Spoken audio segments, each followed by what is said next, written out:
YouTube right now. Hi, YouTube. Anyway, all my lives are saved on YouTube, so that's where you can rewatch them if you want to. Okay, how do I stop favoring one child? So you're favoring the one that's the easiest, I'm assuming, right? Okay, so that's only natural. I totally get that. But you have to give me a little bit more information on that. Is it because that one is the easiest one, or is it because that one maybe is more feisty and more like you sort of admire that? I don't know. How do I stop favoring one child? You love them all the same, I'm sure. But yeah, some kids are just easier than others. So give me a little bit more information. Okay, Miranda says, I have a 5, 9, and 11. I'm not used to knowing people's real names. On Facebook, you've got real names on here, haven't you? I'm used to TikTok, and then Instagram's a bit more real names, but TikTok isn't at all. So anyway, okay, Miranda, I have a 5, 9, and 11-year-old. Started watching your videos and using your advice. Kids hate me, but I'm okay. Do you know what's funny is once you get good at this, the kids love you. They just want to please you. Like my kids never said they hated me, not once, not ever. So we're not in front of me anyway. But yeah, leaders instill a safety. They instill high self-esteem in their kids. But initially, and they want to please you. So they never say they hate you or anything. But initially, if you're trying to transfer over from a pleaser parent into a leader, yeah, they're going to get a little bit upset with you. That's normal. I never cared. If kids, I remember once, a kid said, you know, I've been threatened by so many kids. And he says, I'm going to hate you if you do that. And I said, so? Who cares? If I'm doing the right thing, why would I care what they think? It means nothing to me because I'm doing what's best for them. It's not a popularity contest. I'm not with kids to make them like me. I'm with kids to make them like themselves. And I guide them into making good choices so they'll have high self-esteem.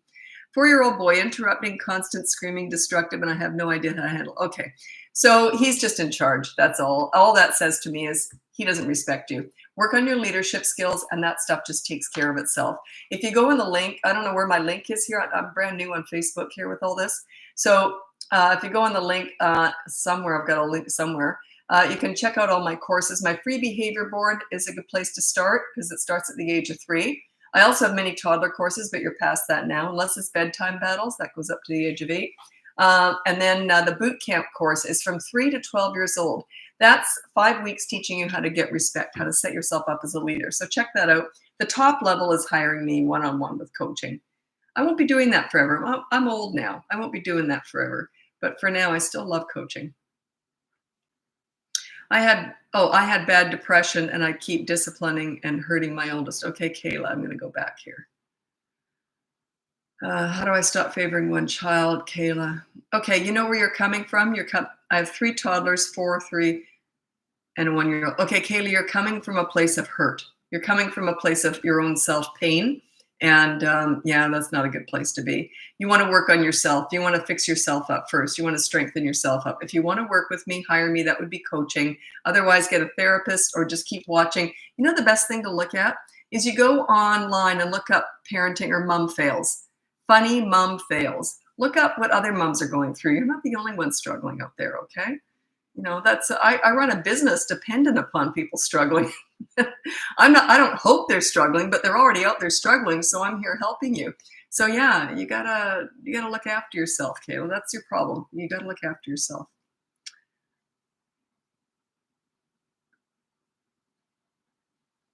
One of my biggest challenges is he will not let me make a phone call. The second I get on the phone, he starts screaming. So I got to go back, Kenzie. Sorry, I'm new on these Facebook Lives, so I'm not sure how the messaging works yet. I'll figure it out. Always 4, interrupting. Okay, it's the same answer. You're not a leader and he doesn't respect you. That's all that is. Work on your leadership skills. Remember, we're never fixing kids. We're fixing and teaching parents here. Work on your leadership skills, and that does not happen. It's all about leadership. Once you set yourself up as a leader, they just want to please you. They don't act out. They're not rude. They're not disrespectful. So work on your leadership skills. That's what it's all about. I love your videos. Thank you. Thank you so much. Thanks very much. I'm also, it's my very first Facebook Live. I'm new on here. I've got 14 people on here. That's really good.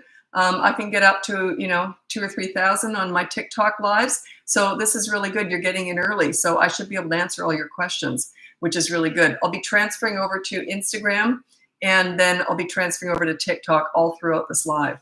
And YouTube, the whole live will be on YouTube. Okay.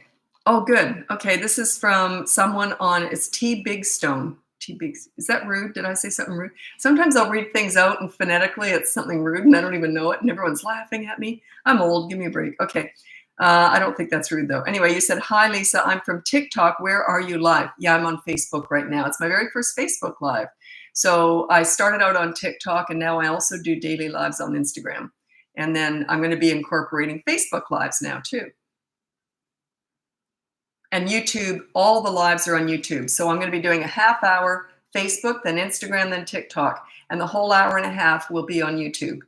I do this every single day. I've only got 2 that are scheduled. I haven't got that written down on Facebook yet. But on Instagram, if you go on Instagram or TikTok, you'll see when I schedule my lives. The other ones, I just turn up when I've got time. Okay. This is my Zen. I find this very relaxing. Doing these lives is like my medicine, my Zen, I just love it. So, okay. Thank you. I watch a lot of your videos and I try to follow your techniques. Thank you so much. We'll look into it more. Excellent. Good for you, Kenzie. And you got to look after yourself, moms. You know, it's mostly moms on here. You got to look after yourself. If you're not looking after yourself, how can you look after your kids? The thing is, they say, well, my kids are driving me nuts. It's their fault that I can't look after myself. And that's why I'm here. I'm here to teach you how to get your family sort of settled and how to set you up as a leader. And then the kids are all easy. Once you find that the kids respect you and everything's easy with them, the other stuff kind of takes care of itself, right? Are you on TikTok? Right now, I'm on Facebook. I'm assuming you know that. I'm also, my big audience is on TikTok. My second biggest audience is on Instagram. And now I'm just growing on Facebook. Now I'm just moving. I'm going down all these different platforms. I manage my TikTok. I've got someone else who manages all my other stuff. So I don't know what's going on here. I don't want to know because I'm stupid with all this social media stuff. I'm an idiot. I'm 63 years old. I don't know what the heck's going on here. So I have someone else managing this. Someone really good is managing all my other platforms. I do TikTok. That's the only one I can handle.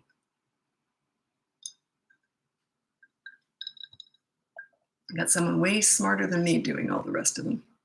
But I do all my own lives, obviously. This is me, so.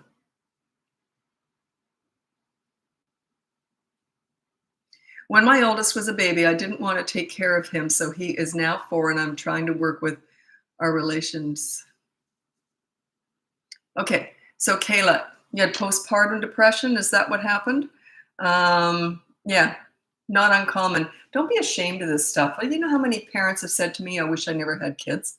And they love their children, but they just feel like they're disasters as parents. These are highly educated, corporate, medical, child psychologists, doctors, lawyers, corporate heads, very successful entrepreneurs. They say, how can I run a company with 10,000 employees? Piece of cake. 1 kid's driving me insane. So you're not alone. You're in very good company. You know why it's different? Because it's personal. Your kids are personal. They're a reflection of you. Yeah. It's just different. I hope I look like you when I'm 63, sheesh. Yeah, I'm old. I started volunteering in daycare centers when I was 11. And I always was fascinated by kids. I always understood kids. And I was always good at getting respect. And I was 11 years old. That was 52 years ago. I've been working with kids. 52 years. They're easy. They're a piece of cake. I started my business 17 years ago, teaching parenting. And that was harder. Kids are a piece of cake. Teenagers, troubled teenagers, I get it. They're easy. Parents are harder because we're already formed. We tend to, as adults, we're idiots when we're adults, right? We tend to do the same thing over and over again, expecting different results. Kids don't do that. If something isn't working, they move on to something else. They're so much smarter than us. I'm an idiot. I keep doing the same thing every single day, every single week, month, year and year, expecting different results. Never get different results, and then I get all mad because I don't get different results. Kids don't do that.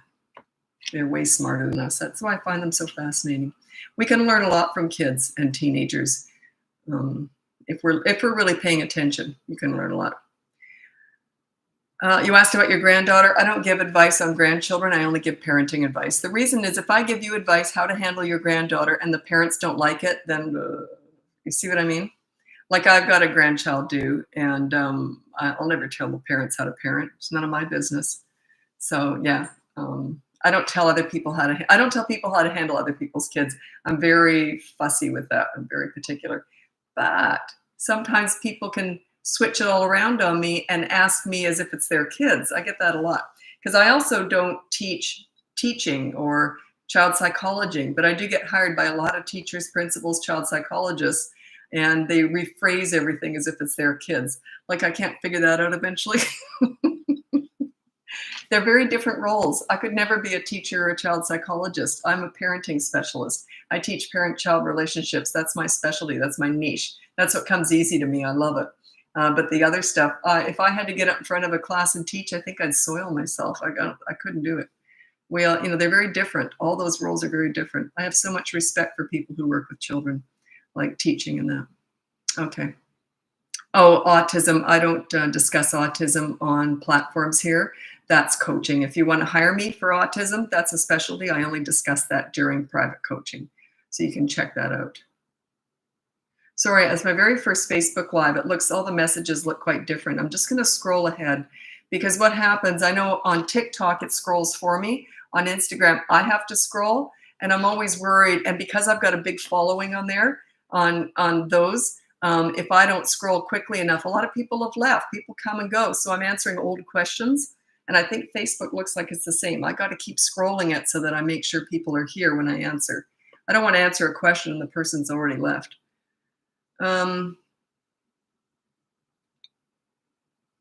Okay. This one, I know what's going on, but I'll just a sec here. I'll read it out. Deneuve, it's French. I can't speak French. Any tips to deal with pouting? 3 kids, 1, 8, 4, and 2. Feels like they pout all the time. Don't get what they want. They pout, get consequences. They pout no matter. Well, what's happening is they're feeding off of your energy. It obviously bothers you. I'm going to tell you a story about my own kids. And it's not pouting, but it was sort of a little bit of pouting or whining. Anyway, my son was 5 years old and he'd been at a friend's house. Obviously, the friend had whined and said this to their parent, and there would have been a reward, some kind of attention for this in a positive way. That my son came home from this play date and said to me, "I'm bored," in that snotty tone, which is a bit of a pouty tone, right? And I've never heard that tone before. Because I don't tolerate that stuff, right? So he said, "I'm bored." And I knew right away he would have picked that up from this friend. And I looked at him like this, and he went, "Never mind, never mind." And I said, I was smiling away. I said, "Oh, my precious angel, are you bored?" And he goes, "No, I'm not bored. I was just kidding. I'm not bored." So I said, "Come with mommy. I don't want my precious angel to be bored." So I took him in the laundry room, filled up a mop bucket, and gave him a mop. He was never bored again. So yeah, it's how you're reacting to the pouting is what's feeding it. You're feeding it. Guaranteed you're feeding it. So yeah, pout away. I could care less. It's a very entitled thing to do, is pouting when you don't get your own way. It's very entitled. And if you in any way feel guilty that your children are entitled, like what I mean is, if you feel like they should be entitled and get whatever they want, they've got you by the knackers. So yeah, they're working you. They are working you, and they know it because they're older too. The oldest one certainly. Okay. When I put my 3-year-old to bed, I'm working on what you teach us. I bought the course. That's my Bedtime Battles course. But I'm wondering, do I ignore 100%? He keeps crying and wants me to wipe his nose. His shirt gets wet and he wants me to change him. I ignore it. Can I just walk away when he's not listening? Why are you talking? There should be nothing to listen to. Yeah, I would ignore it because you've already met his needs and managed their wants. The course states, I haven't looked at it in a while, but the course would state you make sure you don't feed them or certainly don't give them any liquids an hour and a half before bed. So they should be okay with that. But yeah, I'd be willing to put up with lots of snot and even some urine in the bed if necessary. Yeah, I would. I would just completely ignore it. Just keep putting him back to bed. And I would have said in that course, it's one hell of an awful night. And yeah, it is. But you have to be willing to go through the pain. You have to be willing to go through the storm, because the rainbow is what everyone wants, but the storm is the urine in the mattress, the snot, the crying, the mess. That is the storm. So yeah, I wouldn't give that any attention. Sorry about that. I know it's messy, but short-term pain for long-term gain. Anyone who's new on here, I'm new on Facebook. I've just been on here. I think I've been on and off over the last 17 years, but I've never really started posting until recently because I have someone doing it for me now. Anyway, if you're new on here, my link is up above somewhere. You can get my free behavior board. What makes that behavior board different is you're on that too. It starts at the age of 3. There has to be a rule and a consequence for everybody. And you're a leader. I don't teach authority or please your parent, which is so trendy right now. God, it's garbage. Anyway, so I don't teach any of that. I teach leadership. Leaders are accountable. Leaders set an example. So that's why you have to be on that behavior board. Yeah. Anyway, that's completely free. Then I have all my mini toddler courses. I have my big boot camp course, 3 to 12 years old, sets you up as a leader in 5 weeks. And then the top is coaching one-on-one with me. A lot of people have bought that course in coaching. I would say, because they want me to go with them through it. And I would say, give it a week on your own first. I'm not trying to, I'm lousy at business, obviously. But I just think, give it a week, see how it goes. And then if you want me to go through it with you, then hire me. But yeah, anyway.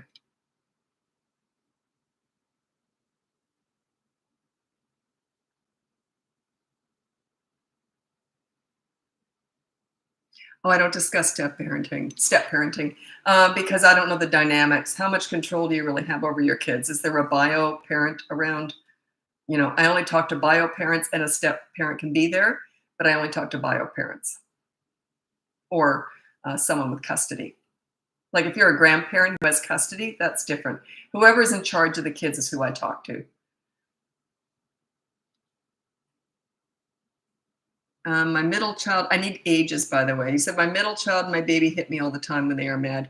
If they're really little, check out my toddlers who hit, bite, etc. It's basically toddlers who are violent or aggressive. They'll outgrow it, but you can make it a little bit easier. So check that out. That's one of my mini toddler courses, if you're interested. If they're older, check out my boot camp course. How can you stop a child from feeling entitled? Woo, boy, oh boy, do I ever want to go on about that. Okay. I don't want to answer that because I'll just spend the next 20 minutes ranting and raving. Okay. What I will talk about is don't try and make everything easy for your children. Set them up for reality. A lot of parents, what they make the mistake doing, these pleaser parent styles right now, is they want to rescue their child from everything icky. How do I make chores fun? How do I make homework fun? Why the double hockey sticks would you want to make those things fun? You want to teach children they got to do what they need to do before they can do what they want to do. You want to teach children some things in life are hard and icky and difficult. That is reality. Entitled children grow up thinking nothing should be hard. I shouldn't have to pay rent because my mommy said I don't have to do anything hard. That's what you're raising. You didn't validate my feelings. Well, I'm just a bus driver, lady. You don't need to validate every single thought and feeling that goes in their head. The funny thing is the pleaser parent styles that is so popular right now, validating all their big feelings and big emotions. Most of those parents are also yellers. So they're inconsistent. Like it makes no sense at all. You're yelling at them 1 minute and then validating everything and hugging them through tantrums and all that garbage. It's just a disaster. I remember when I first saw this pleaser parent style start to come along. This was 30 years ago. And I remember thinking, we are in for big trouble. They're going to be raising self-entitled snowflakes with mental health issues. And here we are. Anyway, it started out with the participation awards. What a bunch of garbage is that? I just turn up and I get an award. Talk about entitled. How ridiculous is that? I just turn up and I get my paycheck. I have to do nothing. Like, talk about ridiculous. Yeah, I couldn't believe it when I saw that happening. Participation awards, what the heck? I remember in the newspaper when this first, back in the old days when we had newspapers, I used to have a column in there as the parenting expert. And someone asked me about this, and that wasn't very good timing because this pleaser parent style was just becoming popular. I was not popular at all because I was just trashing it. And now I trash it like constantly. It's just garbage because I think people realize it was a disaster. It's all about rolling out the red carpet and making everything easy for your kids and doing everything for them and not making them accountable for anything. And they grow up. They're just so wishy-washy and weak, and it's just a disaster. Anyways, I remember once there was this article, and I did the news. I used to do a lot of news and morning programs as the parenting person. And one of them said, well, they wanted their child to have a participation award, even though they didn't feel like going that day. So they're getting a participation award for not even participating. I was not very popular at all. You can just imagine how I just attacked that. But yeah, I didn't go over too well 17 years ago. That's okay. I yell a lot more than I want to admit. Well, you just admitted it to us, so that's okay. Most of my clients yell. It's very rare that I get a client that doesn't yell. If I do get one, because when I start working with someone, we always start with the behavior, not always, but usually we start with the behavior board. And I'll say, okay, so your rule is no yelling. Do you yell? And very rarely they'll say, no, we don't yell. It throws me off. I'm like, like it's that common that people yell. You only yell because you don't know what else to do. You don't yell because you want to. It's like spanking. You only yell and spank because you don't know what else to do. I teach you what else to do. So, but anyway, and also I encourage you to yell. If you're a yeller, you put down no yelling on that behavior board in the first week. And then you make sure you yell. You got to break the rule to show the kids how the consequence happens. If you yell, you have to play hide and seek with them for 10 minutes or a half hour, whatever. You have to do something nice for them. So it's all about accountability. You're setting an example. They're not listening to you, they're watching you. So if you're accountable, they're much more likely to be accountable.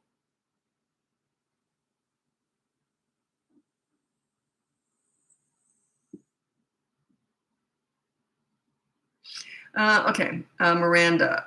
I'm going through the preteen stage. So that's the tweens. 9 to 12 is a tween or a preteen with my 11-year-old son. And it feels like he has returned to toddler years and whines. Is that normal? Yeah, it is. Yeah, I don't know what to say about that. I could go in a million different directions with that, but yeah, absolutely. The toddlers and teens are very similar in a lot of ways because they're highly emotional. It's a huge growth spurt. When they're little, they're just learning about the world. When they're teenagers, they're learning about themselves and how they fit into the world and where to go. There's a lot of pressure on teenagers. So yeah, it is very common. It can be avoided though. Anyway, check out my boot camp course. That might be a good fit for you.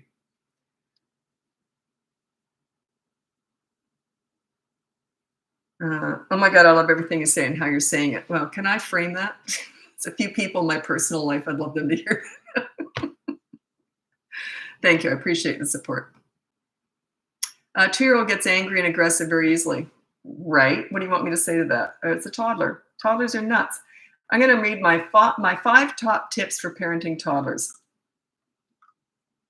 And the last one is pertinent to you. Okay, these are my 5 top tips for parenting toddlers. Number 1 is child-proof your home so you never have to say no. Number 2 is set up a toy rotation system so they're never bored. Number 3 is you connect and bond with your toddler in their world. You don't go to the nail salon with them. You go to the park and roll down the hill with them. Number 4 is you discipline a toddler in their world. You don't discuss their big feelings, their big emotions, all those stupid mini therapy sessions. That is garbage. That was all invented for the mother. Toddlers are about consistent corrective actions. Actions. They're doers. They're not thinkers and sayers and all that. It's all about actions with them. So that's how you discipline a toddler. You discipline them in their world. And number 5, this pertains to you, is stop trying to figure them out. They're not figure-outable. Toddlers are brand new, fresh human beings. They've got one marble and some tumbleweed floating around in there, okay? So imagine if you've only been in the world for 2 years, and the first year you were a potato laying on a mattress. They're just forming. I always call them crazy, but it's just that they haven't developed sanity yet. That sort of starts to kick in at 3. And then people say, well, when do they grow up? Maybe around 40 or 50. I don't know. Like, it takes a long time. I'm 63 and I'm still trying to figure myself out. That's not true. I think I figured myself out just in the last couple of years, though. Okay. Oh, you're not going to like my answer. This is Andrea Scott. I struggle with my 9-year-old wanting to have the last word. We end up going into a power struggle with me feeling Like it's disrespectful for him to have the last word while I walk away. Ooh, talk about learned behavior. He's learned all this from you. Okay, you already answered your own question. We end up in a power struggle. Why the heck are you having a power struggle with this kid? How old is he? 9. He's 9. Yeah, you're a right fighter, and he's becoming a right fighter because he thinks that's the only way to deal with you. Think about that. You might want to hire me for that because that's more about self-actualization with yourself, and I'd have to explain all that to you in great detail. I'd have to sort of get to know you. It's not uncommon. A lot of parents are like that. You're a right fighter. I'm assuming you had to defend yourself growing up. When you were a child, you probably had to defend yourself. That's why you became a right fighter. Now you're raising a right fighter. It's just like patterns, right? So anyway, if you want to work with me on that, check out my coaching. But just food for thought. Think about it. Behavior board. I don't know. I'm new on Facebook. I actually don't manage my Facebook, so I don't know how it's done. I don't know anything about it. Somewhere in my Facebook bio, there'll be a link.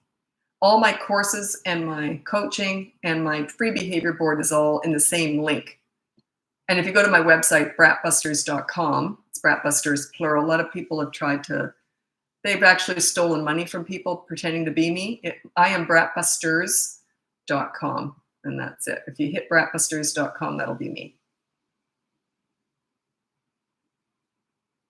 Yeah, I blew up really fast on TikTok, and so many people were scamming other people pretending to be me. It was just sickening. Nothing I can do about it. But yeah, be really careful. Just if you click on a link that's on here in my bio, that will be me. Is it on Facebook? I don't have Instagram. It should be on Facebook. Yeah, all my information will be on Facebook. I have someone managing all this, so they would be doing that. I just do my TikTok. Someone else does all my other stuff. So, and they're way smarter than I am.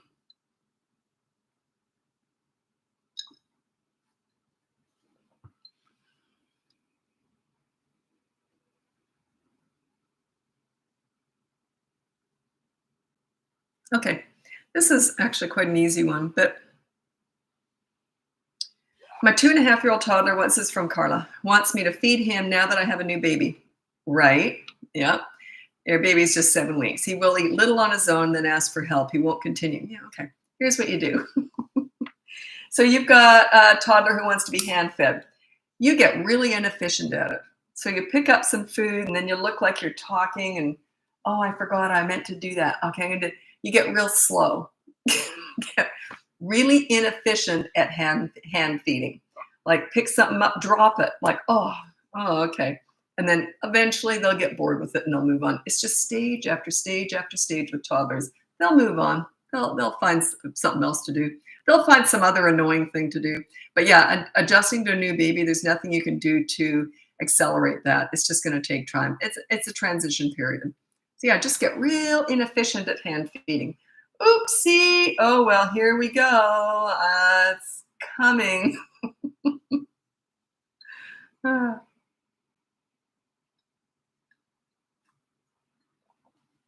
Okay, Aaron, how old? I need an age.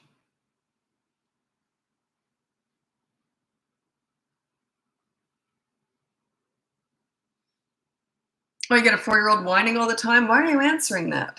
At 4 years old, I would say, I don't like it when you talk like this, and mimic them, but don't be like nasty about it. Just say, I want that. Say, I will not be answering that in future because I don't like the way that sounds.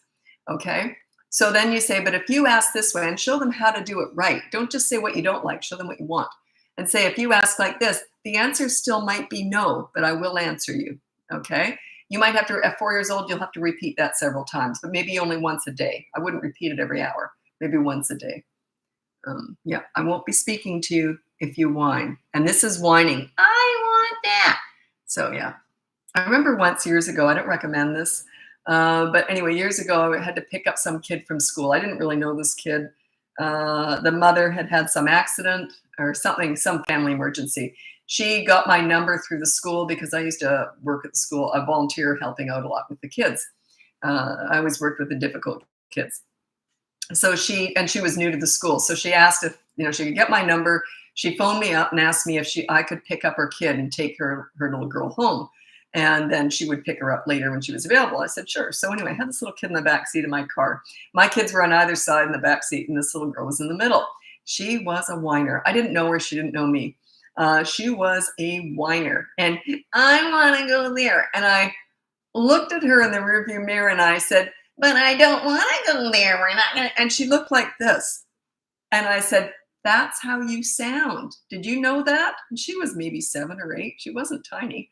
And she just looked so shocked. And then I said, how about if you ask a different way? And I said, ask nicely. And she did. And then I made sure I rewarded that. And she didn't whine for the rest of the time that I had her. I had her for a couple hours that afternoon. When the mom picked her up, she started whining again.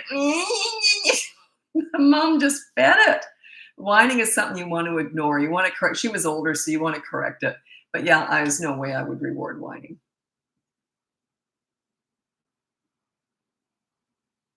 Okay. Okay. Good point. This is for Megan Glover. How important is it to have structure, routine, and home every day? You have 4 kids. 4 kids. Yeah. It's extremely important. That's why school works so well. School doesn't say we're going to start school around 8:30, 9:45. We're going to end school around 2:30. We like to know what's coming up. We like things to be predictable. I was, as a mother, 100% predictable. My kids would never have asked me for something if they knew the answer would be no. That's why I never remember saying no to my kids. They never asked me if they knew the answer. They just wouldn't do that. If we were at a grocery store checkout, they never would have asked for a chocolate bar. That's not a treat. You ask, you get nothing. If the odd time I decide to get you a treat, it'll be a surprise and it'll be my choice. So they would never in a million years ask me for a chocolate bar to check out because they knew I would have said, are you kidding me? So be 100% predictable. That's part of structure and routine. They like to know what's coming. Children do very well with that. I have a few things. One is bedtime routine. A few things that I teach a lot. One is bedtime routine. I actually have a course on that now. Coming up, I have mealtime routine and school morning routine courses coming up. There'll be mini courses, and they're all based on routine. Those are 3 things: bedtime, school morning routine, and mealtime routine. Those are 3 things in coaching. They're probably 3 of the easiest things that I teach because they're based on routine and they're black and white. Not everything is, but yeah, those things are. Routine is so important. And it really is about them knowing what's coming. Anyway, I'm going to oh shoot, I'm running late. I'm going to run over to Instagram now. YouTube, it's going the whole time, an hour and a half. So I did 30 minutes on Facebook. Now I'm moving over to Instagram. Then I'll be moving over to TikTok. Those are my 2 bigger channels. And anyway, if you want to follow me there, it's Bratbusters Parenting. Thanks so much. This was my very first Facebook Live. So thanks so much. And I got 24 people joining me. Thanks so much for joining. And this is really good because it is a really small number. I got to answer pretty much all the questions. Normally, I don't get to even a quarter of them. So that was really nice. I really enjoyed it. So thanks so much. And you can join me over on Instagram now if you want to. Oh, that was weird how it did that. Okay, where am I going? Instagram. Sorry, YouTube. I'm just moving over to Instagram now. And live. 3, 2, 1. Okay.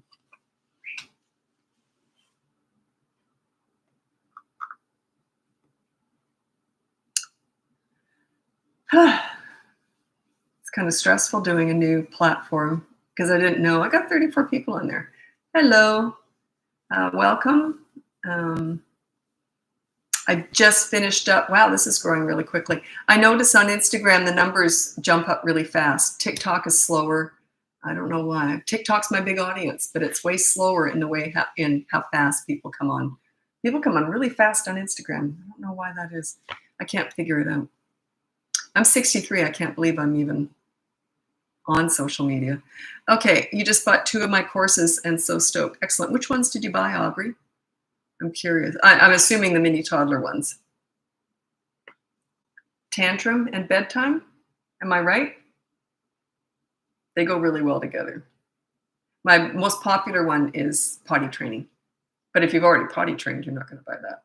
So which ones did you buy, Aubrey?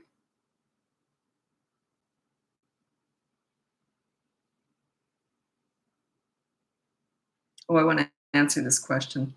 Okay, how do I tell my daughter she has alopecia? That is the hair loss ones, and that's a permanent thing. I think it can sort of get better and worse, but generally it's a lifetime thing she's going to have to deal with. Secrets imply shame. I'm really honest about everything. I'm going to use this as an example. And I know it seems ridiculous, but it's something that has some stigma attached. It certainly used to when I was growing up. I'm adopted, and I was adopted in 1960. And adoption back in the day had a real stigma attached to it. But I was raised just being told I was adopted all the time. I was called the adopted one, and I was told that I was special because I was chosen. I truly thought that being adopted made me chosen and more special than other kids. I actually felt sorry for kids who were just had. So the more you build it up and say, that makes you special and different, and it just, I don't know how to explain that. I feel very strongly that you should talk about it a lot and make it a real positive and say, everyone gets challenges. Yours just happens to be something we can see. Everyone's got something inside or outside that they're dealing with. Okay. And if you lose all your hair, we can get you a beautiful wig. The gorgeous wigs out there. Show her people who wear wigs all the time. Yeah. So yeah, I would open it up. Secrets imply shame. I remember being adopted. My chair is squeaking tonight. I'm gonna have to oil it.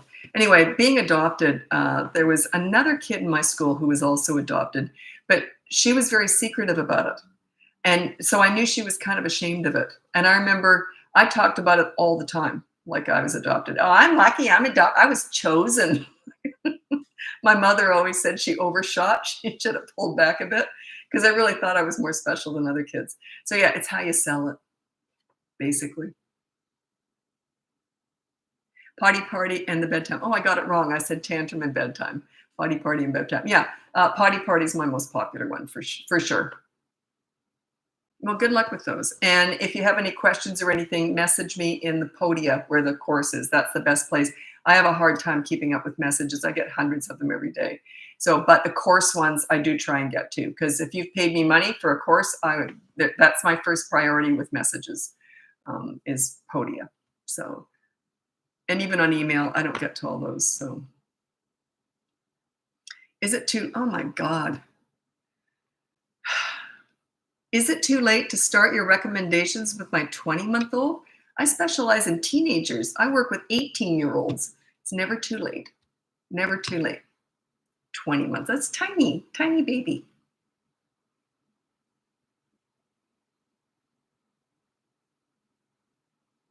Do you have any products for nonverbal kids? Well, I don't know. Are they nonverbal or are they just not talking yet? And I don't have any products. I don't sell any products. I sell information, and what I sell is that doesn't sound like me anyway. It might be something that I would back one day potentially, but right now I don't collaborate with anybody right now. I'm very careful with that. Yeah, what was I going to say about that? What was I going to say about that? I can't remember now. Anyway, no, I talk about parent-child relationships. So I don't have any recommendations for that. I do. Okay, that's a lie. I do have ideas, but because it's not my lane, it's not my niche, it's not my specialty, I don't tend to talk about it. Does that make sense? I have a whole bunch of opinions on a whole bunch of parenting stuff that I would never talk about, like diapers and all sorts of stuff that I would never talk about because that's not my thing. I teach parent-child relationships. I don't want to teach you anything unless I'm sure that my information is going to improve, because the other stuff is more just my opinion. There you go. I don't tend to share my opinion. I share my knowledge, what I know works. So that's the difference there. Okay. Dealing with toddlers screaming, ignore, ignore, ignore. I'd be like, if a toddler was screaming at me, I'd be like, ooh, ooh, and I'd be walking away just as if I didn't even notice. But the thing is, you got to be really quick when they do say something nice, though, and they are normal. And then you got to go, pardon me? So you talk to them, you ignore the crazy, reward the calm. But you got to do it. You ignore the crazy, but then you got to reward the calm. A lot of parents just say, it's so exhausting, but you got to. That's what makes this work.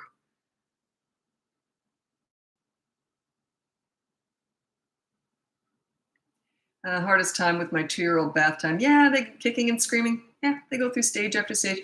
Just make sure you win. If you allow them to win those battles, then it's going to get worse and worse and worse. My kids, if they fought me, I'll tell you, they didn't do it very often, but if they did when they were little, yeah, I made sure I won. Their dad would maybe be more inclined to, well, do you want a toy or do you want this? He was, he was the pleaser parent. And there's nothing wrong with that because he backed me up. So I was very much the leader, but they wouldn't have pushed their mom as much. They wouldn't have pushed me as much because they knew I would have gone, you crazy? I'm in charge here. You're getting a bath and you're going to get your teeth brushed and then you're going to bed. So they knew it was going to happen. They very rarely would push me. You dress much cooler today. Yeah, it's been, I dress like an Eskimo. I am really not a fashion plate. Could care less how I look. All I care about is fitness and health. That's it. How do we purchase videos? You don't purchase videos. I don't sell videos. I don't know what you mean by that. I sell courses, but all my videos are free. So all my big channel, my big platform is TikTok. My second biggest is here, Instagram.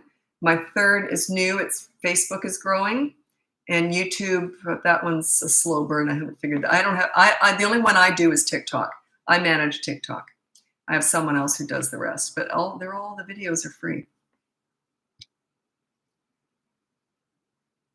My daughter eats too much candy or muffin. Well, aren't you in charge of the food in the house? Does she go grocery shopping and buy all that stuff? We had no junk food in the house. My kids had no option. They knew if they didn't eat their broccoli, there was no potato chips or ice cream waiting for them. So you're in charge, right? Or they are, obviously. Do they do the grocery shopping and pay the bills?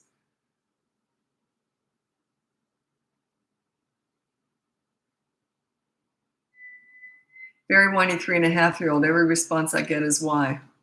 I would just say, who knows? And I would ignore it. Yeah. What if you know you're doing the right thing and you've laid down the law and they say, but why? I go, who knows? And then I just ignore if they keep at it.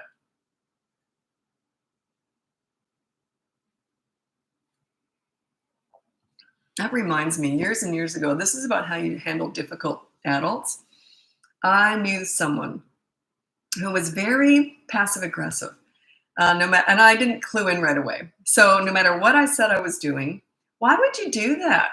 Oh, you just put too much on yourself. Why would you do that? You know what you should do? They're always saying, you know what you should do? They were just that, bossy know-it-all. So I thought, how the heck do I handle this person? And it's sort of similar to how you handle any negative behavior. Anyway, finally one day I just had this brilliant idea. I thought next time they come at me and try and put me on the defensive, I'm going to say this. So they came at me. Why would you do that? I said, crazy Lisa. And I said it just like that, really confidently. This person went like this. They didn't, and they never came at me again, not once, not ever. So learn how to get your tone of voice and how you, like if a kid's whining, but why? Who knows? And then I just walk away. They know they're pushing. They're not stupid. They know they're pushing you around. So a lot of it is body language. Sarah from Sydney, Australia, love your videos. My son was born in Sydney. I raised my kids in Australia. My son was born at Nepean Hospital out near, is that near Parramatta? No, it's not Parramatta. Nepean Hospital, where is that? Anyway, out in the western suburbs in Sydney. And we originally moved to Marsfield near North Ryde. So yeah, my kids were born and raised in Australia. My 3-year-old daughter pulls her hair out when upset. I don't know what to do. Any advice? My other children never did that. Doctors go, well, I don't know what's going on there. And why is she so upset? She's 3 years old. Have you got a behavior board going? Are you a leader? Because when you're a leader, it tends to calm them down.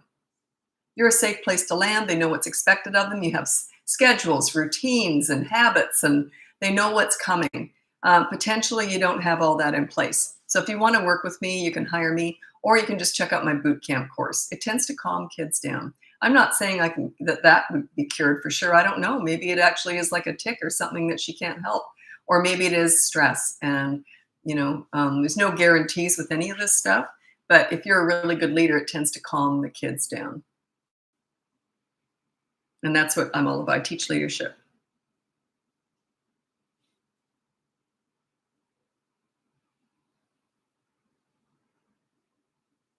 Do you ever reach out to people? What do you mean? The only time I ever do is because I specialize in crisis work. If I think there's something, I can't say the word, but if there's a teenager who is, if it's life and death stuff, sometimes I'll reach out and I'll offer something to people. But yeah, that's it. Why would I reach out? I don't know. I can't keep up with messages or anything right now. So,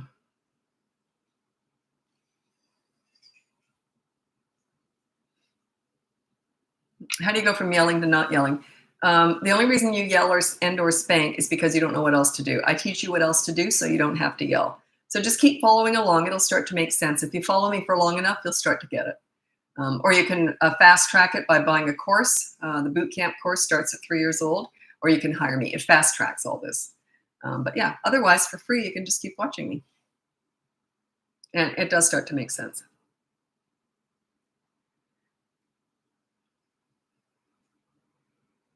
Okay, well, my child's 2.5. He started to attend daycare recently. Teacher, okay, so now they're getting in trouble pushing other kids. And then you said at home he's not doing any of this. That's because there's no other kids he has to share stuff with. And plus, he's probably in control at home. They're more likely to do that if you're a pleaser parent and you tend to give in to them and they get all their own way at home. Then they go out in the world and the teacher's not doing that. That's why they tend to kick up a storm. So you're not doing them any favor. If you're a pleaser parent and they're very entitled and spoiled and you send them out in the world and they act up, that's on you. You got to change that. If you're a leader and they're not used to getting their own way, they're used to being polite and respectful at home, they're not going to do that at school. So that's on you. I always say, parents are very quick to blame their kids for whatever they're doing wrong, but 99.99999% of it's on you. Except, to be honest, under the age of 3, they're going to be crazy anyway. But if they're not doing any of that at home and they're only doing it at school, it means that you give in to them at home and they get their own way at home. Generally, that's the idea behind that. So think about that. No one's grabbing at all their stuff at home, probably, right? They don't have to share anything. Maybe one day you might. I might what? I don't know what I might do. I might do a lot of stuff. Okay. How to talk with teacher. I would like to help, but I feel very bad when she comments bad all the time. Work on your leadership skills. That's all the teachers want from you. Do you know how many teachers I hear from? Like, bless you for helping me. Like, because you don't need, okay. Everything starts and ends at home. If you're a leader at home, nothing tends to happen at school. I remember both my kids, I said to their grade 1 teacher, I said, if my kids, day 1, grade 1, if my kids ever step a toe out of line, don't ever discipline them. Tell me and I'll do it. That's my job. I didn't want teachers to have to deal with bad behavior. That's my job. So I made sure, and they never stepped a toe out of line, and the teachers loved me. So yeah, that's your job, to work on their behavior. That's your job. So yeah, everything starts and ends at home. Don't you want that to be your job? I didn't want someone else messing up my kids. I wanted to do it. I wanted to teach them right from wrong, how to make good choices. My son was in grade 2 and his teacher called me on her lunch hour. She thought this was so cute. She goes, Lisa, you won't believe what your son said. I said, what? She goes, I said to him, why are you so nice? And he's in grade 2. And he looked up at her and he said very seriously, Mommy makes us be nice. You're darn right. That's my job. It's your job. The only reason that you're not doing it is you don't know how to do it. That's what I'm teaching you. It's not your fault if your kids aren't nice when you send them to school. You just don't know what to do. I teach you what to do. If you have a resource, this is free, by the way. If you have this free resource and I can teach you how to raise nice kids, wouldn't you do it? Like, why not? This is all free. The behavior board, all these videos, the lives, they're all free. You got to pay for my courses and pay for my coaching, but the other stuff, all that bottom level stuff, that's all free. You can learn a lot just from watching these lives. This is where I'm at my best, is when I'm doing a live, because I yammer on, and every so often, not all the time, some of it's just garbage. Look, it's all the same stuff. But every so often I'll come out with a jewel and I'll go, wow, that was really clever. So you might have to wait a while, but I'll come out with some real jewels sometimes. And I'll usually write them down. God, that was brilliant. And then sometimes I'll look at it later and I'll go, no, it wasn't all that great. But anyway, sometimes I come up with some good stuff. I'm just going to read some of the stuff that I've thought was so clever that I wrote down.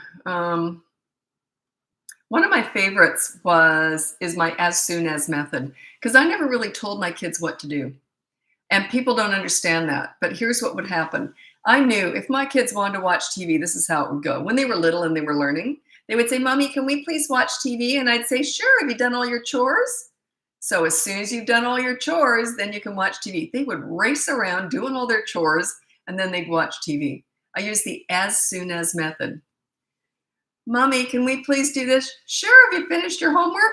As soon as you've done that, you can do it. You see? So the as soon as method, that's one of the best things I can give you. So you're not even really telling you. I never told my kids what to do. Of course you can watch TV, sweetie, as soon as you've done your homework. Okay. And they'd race around doing it. They learned at a really young, tiny age, you got to do what you need to do before you can do what you want to do. So then they just stopped asking. They would do whatever they knew they had to do first, and then they would ask, can we please watch TV? And I knew they'd already done everything. So I'd say, sure, sweetie. So you see, that was that easy. They were self-disciplining. Yeah. Other people's toddlers being rude to you, so it's not your business. I don't tell other people how to raise their kids at all. It's none of your business how other people raise their kids. So yeah, I never said anything. And believe me, I've had to bite my tongue lots of times. Yeah, I don't tell other people how to raise their kids. You're soliciting my advice as a parenting coach right now, but in my personal life, I've never told anyone how to parent. Why would I? It's none of my business. And I've seen some pretty rotten stuff. I just go, oh, well, isn't he cute?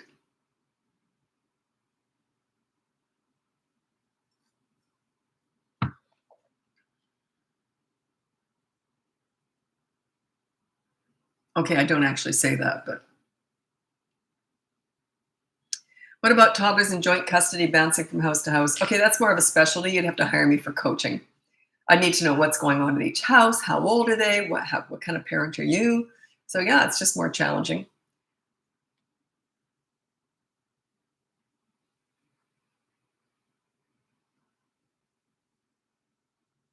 Well, should I even answer this? Every time my toddler screams, my partner says his name very firmly, and he's 20 months old. That's, I'm sure, a toddler, not your partner. I tell him not to do this, and he tells me that I'm just letting him get away with bad behavior. So you're like this. The thing is, toddlers are crazy anyway. You're not going to get the best behavior out of them right away. You're going to have to wait it out. They go through annoying trait after annoying trait after annoying trait. They're brand new, fresh human beings. So yeah, but also I'm going to read out my top 5 tips for parenting toddlers, just to make your life a little bit easier. Okay. My top 5 tips for parenting toddlers. Number 1 is child-proof your home so you never have to say no. Number 2 is you set up a toy rotation system so they're never bored. Number 3 is you connect with the toddler in their world, not in your world. Don't take them to the nail salon to connect with them. Go to the park and roll down the hill with them. Number 4 is you discipline them in their world, not in your world. It's not about these mini therapy sessions discussing all their big feelings and big emotions. That is garbage. That is feeding the mother's needs. It has nothing to do with the toddler. It's all about the mom. Toddlers are about consistent corrective actions. They are about actions, not words. Number 5 is stop trying to figure them out. They're not figure-outable. They're brand new, fresh human beings. They're just forming. They've got one marble and some tumbleweed floating around in there, okay?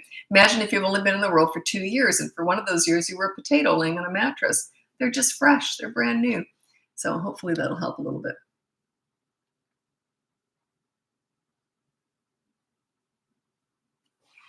If, for example, I change my parenting to be a leader starting tomorrow morning, yeah, you're picking and choosing what you're leading with, though. You don't all of a sudden become a leader. That's too much.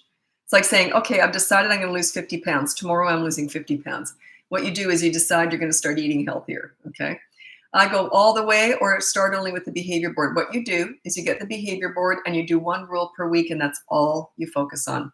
You focus on that. And what you're doing is you're getting organized, and you got that big behavior board up on the wall, and you're showing the kids, hey, look, this is me becoming a leader. Only with that, I'm learning. It's your 1 lesson per week. The next week, you have another rule that you're working on. Now you got 2 behavior boards. By week 3, you have 3. You never go past 3. If you're in the course, you only do 3 behavior boards for 3 weeks. Then you get into week 4. Everyone wants week 4. You don't start there. Week 4 is in the moment discipline. That's all I ever did. I never used a behavior board. That's what you want to get to, is in the moment discipline. So whenever they do something you don't like, you say, I didn't like that. Here's what we're going to do. You can't do that when you're learning. because I'm level 10 with what I teach. You want to start with level 1, level 2, level 3. So yeah, 1 rule per week. You don't just attack everything in 1 week. I would address everything in 1 day. I would probably have it all fixed up within about a week, 2 or 3 days, probably with younger children. So, because I know how to lead, but you're teaching yourself how to lead. So that's why you start small. It's like anything, you start small. 1 step at a time. If I gave you too much, I know a lot of parents want a lot more information than I give them in coaching in the first week. And I say, no, what's the point? You can't do it. It would overwhelm you and you'd do nothing. Where do I get the behavior board? It's in the link above, and everything I have to offer in my business is in the link above in my bio or whatever you call it, okay? Just hit that link and it's in the newsletter. And the behavior board takes 5 to 10 minutes to arrive in your inbox. I don't even answer these emails anymore. I didn't get the behavior board. I signed up. It's a third-party delivery system. So it takes about 5 to 10 minutes to arrive. I've done that. I signed up for something once. I didn't get it. As soon as I sent that email, it popped in my inbox. So it's kind of embarrassing. Never mind.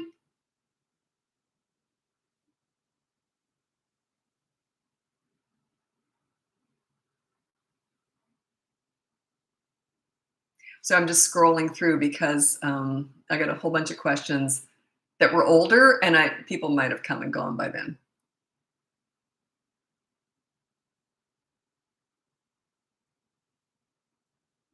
Well, you're criticizing someone else's kid. I'm not gonna address that. So you want me to agree that this kid, you hate that kid, and that why you should, I'm not gonna address that. Those parents, every parent does the best they know how. Okay, that's why I don't judge parents, because you're all doing the best you know how. I built a business on supporting parents and helping them through all this. And if you're going to hire me, tell me everything you're doing wrong right away. We'll laugh at it and then we'll move on. Big deal. Big deal. I don't give a hoot what you were doing in the past. Like, it means nothing to me. So what if you were messing up? Laugh it off. Get past it. You did the best you knew how. I'm going to teach you how to do better. Don't beat yourself up. It's all the guilt. That's one of my biggest challenges in my business is guilt, mom guilt.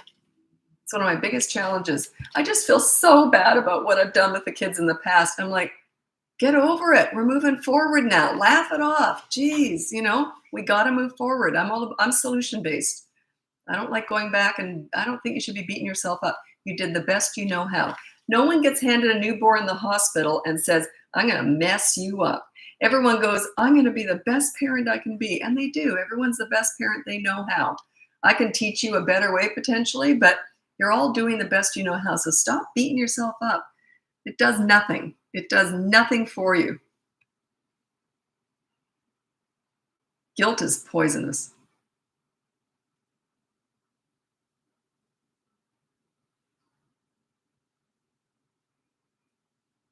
Okay, any advice for 23-month-old boy tantrums? That's a perfect opportunity to check out my toddler tantrum busting course. It's for toddlers who have tantrums. It goes into great detail about how you handle that. Anyway, I got to get going. I'm going to be moving over to TikTok now. I did Facebook, my very first Facebook Live. Now I'm obviously on Instagram, you know that, and now I'm moving over to TikTok. It's Bratbusters Parenting, and TikTok is my biggest audience, so I don't get to a lot of those questions. But then Instagram, you're very close in that. So I don't get to all the questions, but I do my best. So anyway, so join me over on TikTok if you want. If not, go to my bio, check out my link, and you can see the free behavior board, mini toddler courses, my big boot camp course teaches you how to get respect in 5 weeks, or you can hire me for coaching. Anyway, we'll talk soon. Bye now. Okay, sorry, YouTube. I'm just moving over to TikTok now. Make sure I'm on the right one. Because sometimes I'll start up I have 2 TikTok channels. One of them is my personal, I call it my old lady channel. I talk just about health and fitness, which is one of my obsessions. I have many obsessions. Cleaning is another one. I talk about cleaning on there too. Little bit crazy. Okay, hello. Okay, so I just was on Instagram. Before that, I was on Facebook, and now I'm doing TikTok.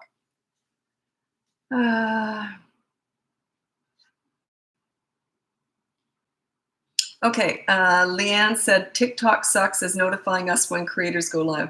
So, okay, Yeah, I do notice that when I do my Instagram live, everyone turns up right away.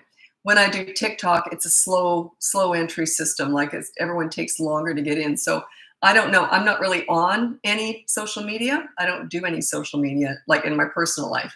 So I know nothing about it. I just am on here with my business. But I do know that TikTok's very slow for people turning up. Like I've only got 13 people and I've been on for 30 seconds now. It would have been more like 100 people on Instagram. And TikTok's my big audience. So uh, I don't know. It's just a slower burn.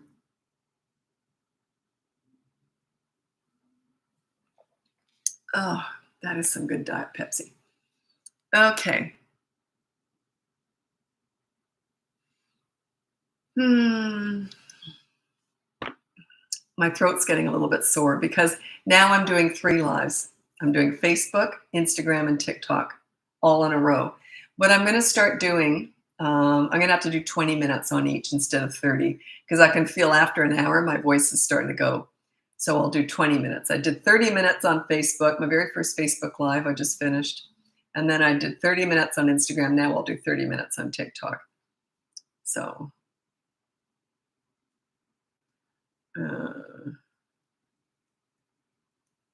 was I thinking about? I can't remember. Anyway.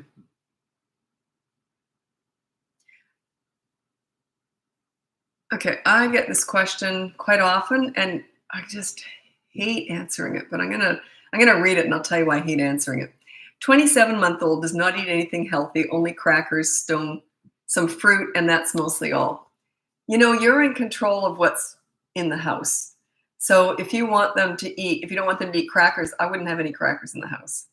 Like I had no junk food in the house at all. My kids knew if they didn't eat their broccoli, there was no ice cream waiting for them. Like there was just healthy food in the house. So you just have to be aware that you do have control over that. They might go lean for a while and not want to eat much. That's okay. And you only put out stuff that you know you got a pretty good chance of them liking one day. Don't put out like liver and onions kind of stuff. You know, put out stuff that most kids like.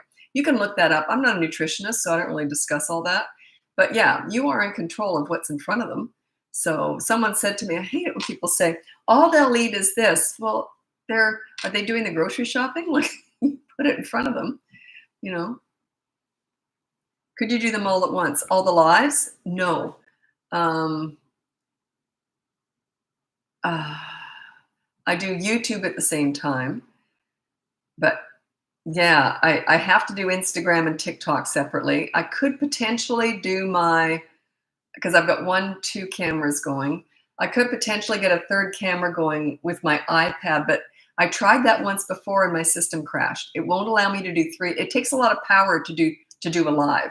To do 2 lives on my internet at the same time is all my internet. And I've got like high-powered internet, fast internet. So it seems to be all that my internet can handle the way I've figured it out for now. But I'm small potatoes. Maybe one day I'll be able to hire someone to figure that out. But for now, I can only do 2 lives at a time. Yeah. I have enough screens. I have a whole bunch of equipment here. It's the fact that it can't take it. I don't even know if that's right. But anyway, I think that's what happened. Makes sense though, doesn't it? That I should be able to do them all at once.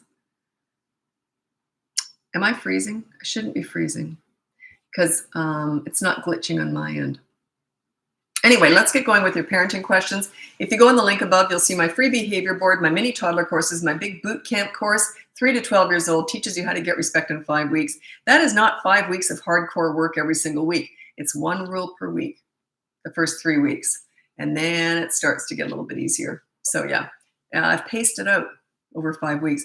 I could have taught it all in 3 weeks, but that would have been a lot harder. So I've tried to pace it out to make so that you actually have a life while you're doing it at the same time. Anyway, or else you can hire me for coaching. That's that top echelon. If you want to work with me one-on-one, that's where you get the most information is one-on-one coaching because I take into account your personality, your strengths, your weaknesses, and your special situation. Okay. Okay. So parenting questions. 2.5-year-old screaming an anchor at us after corrective action. Do we just ignore or new action? No, you just ignore that.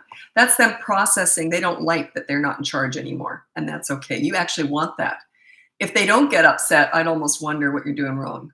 So a lot of parents are afraid of their children, so they try to avoid the scenes, the fits, the tantrums. I'm like, bring it on. That is them processing you taking charge. That's all that is. Because they've been in charge before. Now all of a sudden you're taking charge, and they're going to kick up a stink. I remember, I tell the story all the time, but I don't remember the exact situation. This little kid about 8 years old said to me, obviously used to manipulating the parents, totally in charge. Because I always worked with difficult kids. I never worked with easy ones. And so he said to me, if you don't give me what I want, I'm going to have a fit. And I said to him, bring it on. Good luck with that. And he never did. So yeah, I have no fear of fit scenes or tantrums because I understand that's my power, is they're processing the fact that I am the leader. Corrective action for a 2-year-old hitting. You can check out my Toddlers Who Hit course if you're interested. It's one of my mini toddler courses, and it really is just about consistent corrective action. Every time they hit, you got to be quick though, right in the moment. Every time they hit, you say no, and you hold their hand, whatever they hit with, and you say no. You remove fun from them or them from fun, just temporarily. So it's got to be consistent corrective action. Got to be fast though. If you don't catch it every single time, they remember the time you miss it. If you miss it 1 time out of 10, that's what they remember. It's just the way it is. That's why you just pick one behavior at a time to work on. Because if I would do them all in one day. But if you're just learning with all this stuff, just pick one behavior to work on because you got to catch it every single time. And then next time they go to hit, you grab them before they do. So you try and prevent it every time after that. The problem is if you allow them to hit and correct, they get used to hitting. It just becomes part of their norm. You want to start preventing it. So as soon as they go to hit, you grab them and you say no. And then you remove them from the fun, remove the fun from them temporarily. They'll eventually learn. You want to transition toddler with a new baby? It can't be done. How can they possibly understand what's coming? It's impossible. I know there's all this information out there and you can check it out. You won't get any of that from me. But yeah, how on earth could a 2-year-old possibly understand what's coming? It would be like you trying to understand your husband bringing home a new girlfriend that's going to live with you. How could you possibly understand that? And I'm not saying you should be able to transition into that, but you get my point. It's as upsetting to them. It's a big, huge matzo ball that you've just thrown into their life. So yeah, they'll eventually get used to it. It'll just become normal. But initially, it's going to be difficult.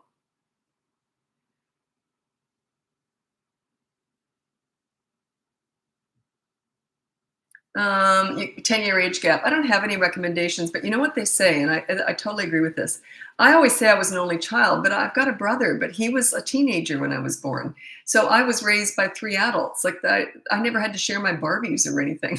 I never had to share anything. And I remember he drove me to school once, and everyone thought that was my dad. Like, they say the 7 years is when the siblings don't connect as siblings. They connect on a different kind of a level. If there's a 7+ year age gap, this is what scientists say or whatever, psychiatrists say. 7+ years is when they don't, you virtually are raised like an only child. That's what I heard. And there's like 16 years between us. I couldn't agree more. Yeah, I didn't grow up with a brother because he was like a university and I was sucking my thumb. Like, it's just different. So no, I got no advice.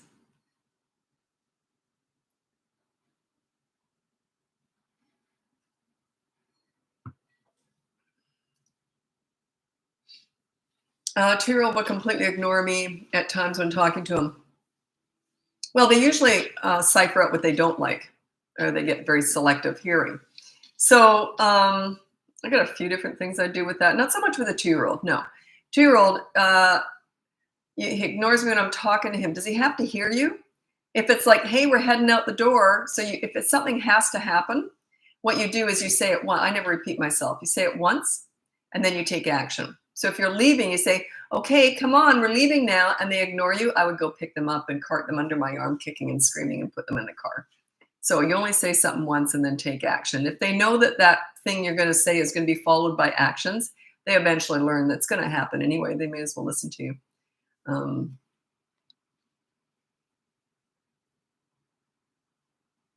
Well, how do I stop my toddler from screaming in public when she's mad? Why would you want to? Like, the only way to stop that is to give her exactly what she wants, and you don't want to do that. So she's only screaming in public because she's probably just having a tantrum, and that's just part of it. It's just temporary. They're not going to do that forever usually. And yeah, you just got to wait it out. It says to me that you're afraid of her. You're afraid of a public scene. She's got all the power. If you're afraid of that, she's got all the power. I wouldn't allow that if it's disturbing people. I would take her out to a parking lot or something. Let her scream out in the parking lot, or put her in the car and let her scream in the car. Like I wouldn't let a kid scream in a restaurant or a church or somewhere where it's disturbing people. Yeah, I would just take them out. Okay. If you're a different parent when you're like my kids knew I was 100% predictable. I was the exact same mother no matter where I was. I could have cared less if 100 people were watching or nobody. I was consistent. So my kids' behavior was consistent no matter where we were. Yeah, I had no fear of what people thought. My job was my children, and they were my focus. So don't worry about what people think. I'll tell the mall story because it's a really good example of that. My son was 3, and he was the one who had tantrums. My daughter never did. I never had a tantrum. You're either born to have them or you're not. They're just something they're born with. So it was his second to last tantrum. He was 3 years old. It was just him and I walking through the mall. And I don't even know why. Anyway, he decided to have a tantrum. So I pulled him off to the edge because there was stairs there. It was a very loud, crowded mall, so it wasn't disturbing people. So I pulled him off, and he was up against a store window. I pulled out my nail file, and I'm just standing and waiting. I didn't look at him or talk to him. There's no freaking way to give any attention to a tantrum.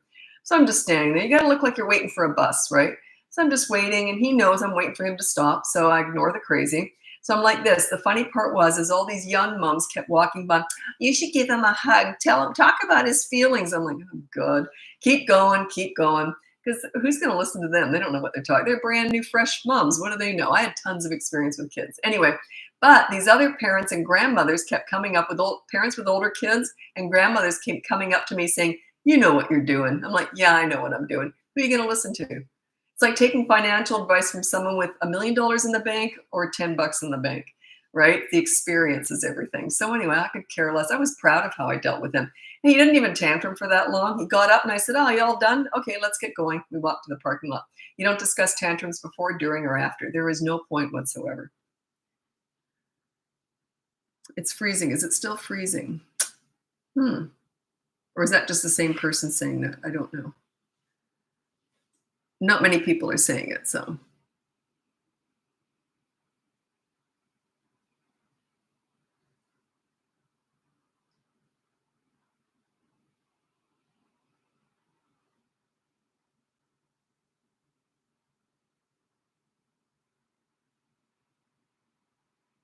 So it does keep freezing, eh? So I do keep freezing, do I? A few people have said that. I don't know why I would be freezing because I haven't done anything different. Okay. Someone asked me on YouTube, what chores did you give your kids at 6 and 8? My kids' chores were just the normal stuff. They always had to put their dishes in the dishwasher when they were finished eating, or in the kitchen sink or whatever. They basically couldn't leave a mess anywhere. All their dirty clothes had to go in the hamper. I had 2 hampers, a white one and an everything else one. So, and it was in the laundry room. So every time they got dressed, they had to take their dirty clothes in there. They had to make their bed and clean up their room every single day and put away their laundry. But I'm a very organized minimalist, and I'm very fussy. So there was always empty hangers where their clothes went, and I did laundry every single day. And there was always rolled up underwear. There was a missing spot where the clean underwear went.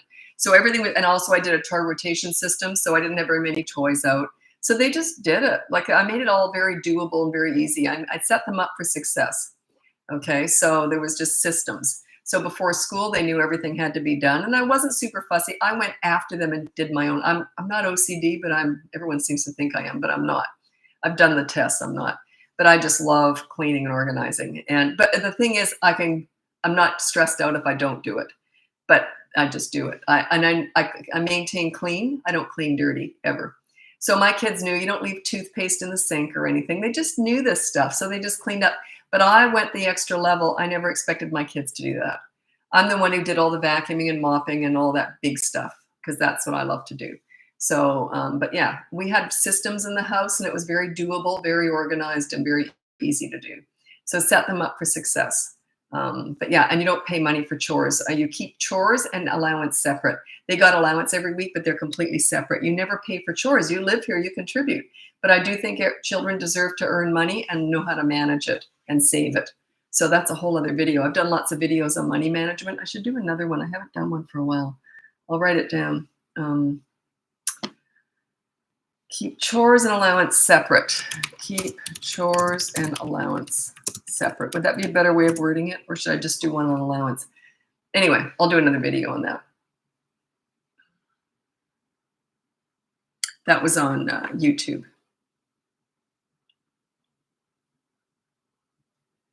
Oh, I am T Bigstone. Oh, I am. Okay, I see. I'm just looking on YouTube. So I get a lot of regulars on here, so I'm always interested in what's going on with them.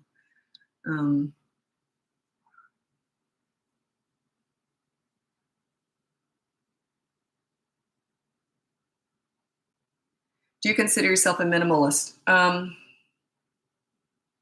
No, because I have stuff, but I have less stuff than most people. I clear everything out, and I don't like anything without a purpose. Like I don't have knickknacks. So yeah, I would be more of a minimalist. I do love cleaning though. I love it. Always did. Okay, I was born that way. I remember my parents weren't into cleaning. They were just average. But I had a couple of friends who their mothers were both really fussy, and I'd try and do a sleepover the night before cleaning day. So I could get up and help do the crease vacuuming and all the stairs, all that fun stuff, you know, where you take the attachments and you vacuum the creases. Yeah, I was born that way. Isn't that weird? I love all that stuff. There's a place for everything in my house. I know exactly where everything is all the time. And I can't put anything down. Like I couldn't just drop something. Everything has to be put in a certain way. Yeah, I'm very fussy. But I never put that on my children because I thought that's ridiculous. I don't think that it should be this way. I just love it. Like to me, I can't operate any other way. But I didn't put that on my kids. To me, it's like religion. You don't put that on your kids. You offer it. You say, look, you can be fussy like me, or you can be religious like me, but you got to make up your own mind. I think that those are choices that you should allow your children to make. You can expose them to all this stuff, but yeah. Okay.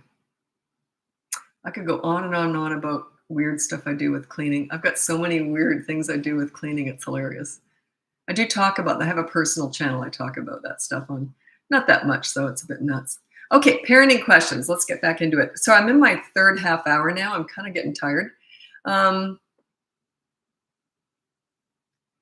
do you deal with high sensory seeking toddler twin boys? Well, I don't know what you mean by that. They're all sensory seeking. So I don't know what you mean by that. I know it's a term people throw around, but all toddlers are high sensory seeking. So, yeah.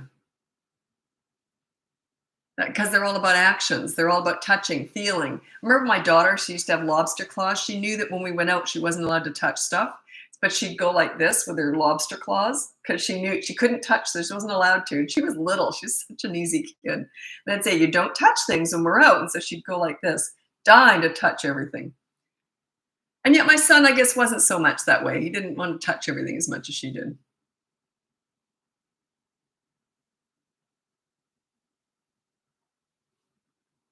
Okay. Yeah, you're going to go down a bad trajectory here if you're not careful. Not playing Spyro today, which I don't even know what that is, but anyway, I'm assuming a video game. If he says another bad word tomorrow, do I repeat the same consequence? Okay, so what this person's asking is, I'll just make up my own little example. So let's say they broke the rule on the behavior board. Their consequence was you always start with a positive action. If they won't do that, then you resort to the negative deprivation, which is what you would have done. You took away something. It's usually media, like a video game or something. So then what you're saying is if they say another bad word, so if they break the rule again, do you just take it away? No, you start with the positive action again, okay? Then if they won't do it, they usually start to learn. Hey, wait a minute, I don't want to lose that game. So I may as well make the bed. I may as well do the dishes. I may as well clean the floor, whatever that positive action discipline is. It's usually a chore. So yeah.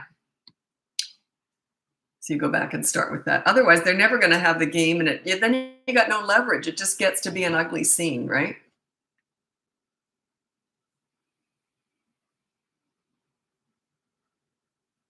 Well, you're saying we're really struggling with them getting into everything. Is this the high sensory seeking ones? I'm going to read out my top 5 tips. Well, I'm not going to read the whole thing again. I've already read it once. But I have top 5 tips for parenting toddlers. Number 1 is childproof your home so you never have to say no. If they're getting into everything, childproof your home. I had nothing from the waist down. All my plants and everything. Even at some stage, all my curtains were wrapped around curtain rods that I never had to say no. There was nothing my kids could get into. Plus, I did a toy rotation system, so they were never bored. They always had new toys coming out. Every week, I would change over all the toys. So they only had like 5 or 10 toys out at any given time, but they were different ones each week. So you got to set them up for success. Childproof your home. And this frustrates me. People say, I don't want to do that. I want them to learn how to not touch stuff. I can't help you then.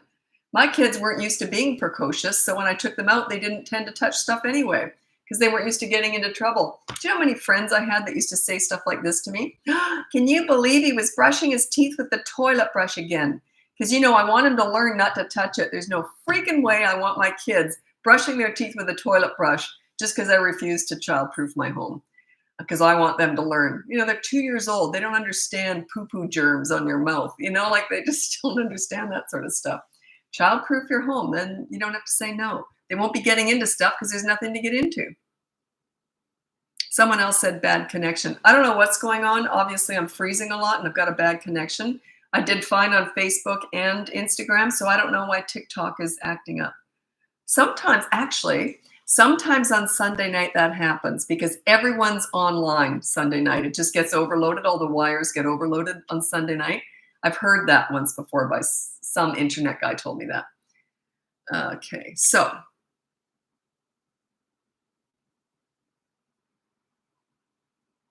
their OT labeled them high sensory seeking. I'm not going to comment on that. I don't know. And I'm not an OT. That's an occupational therapist. So I'm not going to comment on that. But yeah, they all are. They might just be a little bit more feisty than other kids. That's how I would word it. Yeah, everyone's losing me. Should I just go? Because obviously I've got a bad connection. Let me know. Am I still dropping out? I'll just drop out completely. I don't like talking if you can't even hear it, if I'm glitching. How do you start the toy rotation system? Okay, what you do it when they're in bed or whatever, if they're really little, and you put all their toys in boxes. Then you just pick out 5 or 6 toys that they really like. You never put away the big stuff like blocks or Lego, and you never put away plushies or comfort toys or books. So then you just have a few toys out, and you might even add a brand new one to keep their attention diverted. And then you say, we put all the rest away, so you'll get those. We're going to rotate those out. So whatever, they might have a tantrum the first day, that's okay. But usually if you've bought a new toy and you've added that into the mix, they're usually okay with it. Then when they start getting bored after a week or so, you say, let's do a toy rotation. So you put all these in boxes, then we'll get different toys out. So you might want to do that for them, or you can have them pick out 5 or 6 toys. Oh, sore throat.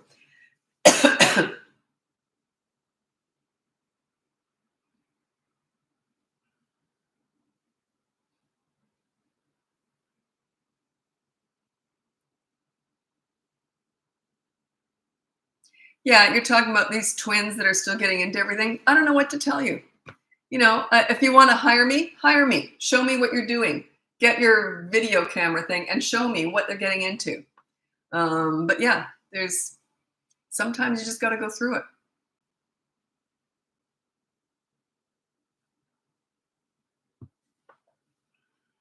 I'm going to read out.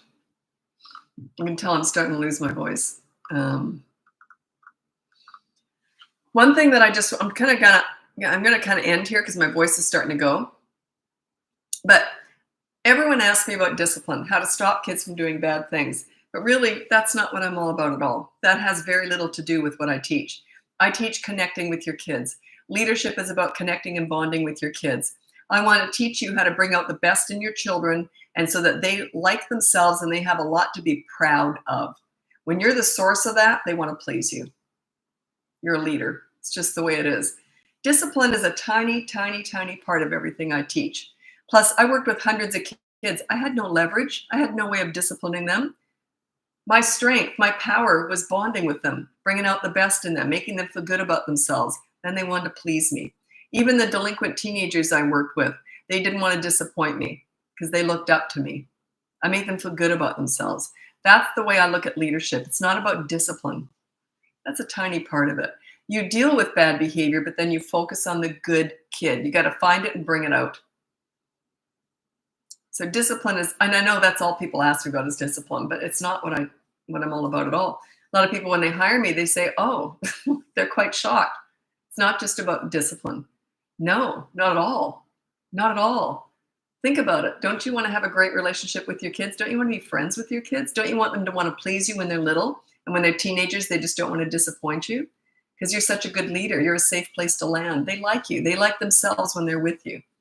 That's what I teach. That's what I'm passionate about. That's why I'm on here every day talking for free on these lives. Right? Anyway, I'm starting to lose my voice. I got to go. Thanks so much for joining me. I'll be back again tomorrow sometime. And I'm doing YouTube. It's all these lives are on YouTube. That's where they're saved. But I'm splitting up all my lives in Facebook, Instagram, and TikTok, one after the other. But I'll be doing about 20 minutes of each. So anyway, thanks so much for joining me, and we'll talk again tomorrow. Bye now.